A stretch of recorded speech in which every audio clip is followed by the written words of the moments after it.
Dahil sa posibleng peligro, idinulog ng isang ginang ang mga itinatambak na bato at construction material ng isang kumpanya sa likuran ng kanilang bahay sa Quezon City. Inilapit yan ang inyong Kapuso Action Man sa City Hall kung legal ba.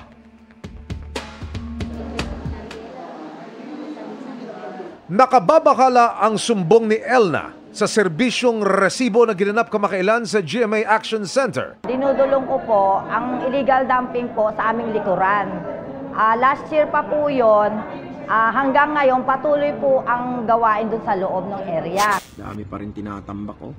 Isang kumpanya raw ang nagtatambak ng mga bato at iba pang construction materials sa inupakang lote sa bahagi ng Old Kabuyaw sa Barangay Sauyo, Quezon City. Yung residential area po yung palibot nun, sir. Apo. Kaya lahat po ng tao doon, takot na takot kasi pag nag-landslide po yun, wasak po kami lahat doon. Kasi yung mga bato po malalaki, bumabagsak na po sa likuran namin. Dumulog ang inyong Kapuso Action Man sa Quezon City Business Permit and Licensing Department at nagkasa sila ng inspeksyon katuwang ang Quezon City Department of Building Official.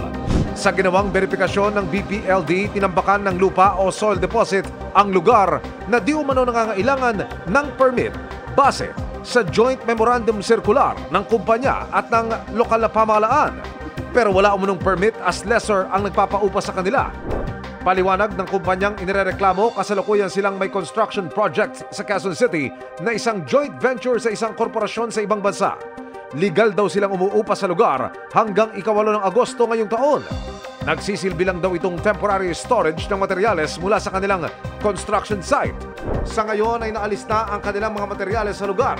Ang naiwang tambak na lupa raw ay pagmamay-ari na ng nagpapaupa. Nakapagpadala na rin ng show cause order ang BPLD sa nagpapaupa hinggil sa kanilang paglabag. In-email at tinawagan namin na nagpapaupa pero wala silang tugon sa amin. Tututukan namin ang kasong ito. Para sa inyong mga sumbong, ipadala nyo lamang sa Kapuso Action Man Facebook page. Dahil sa anumang reklamo, pang-abuso o katuwalian, tiyak may katapat na aksyon sa inyong Kapuso Action Man.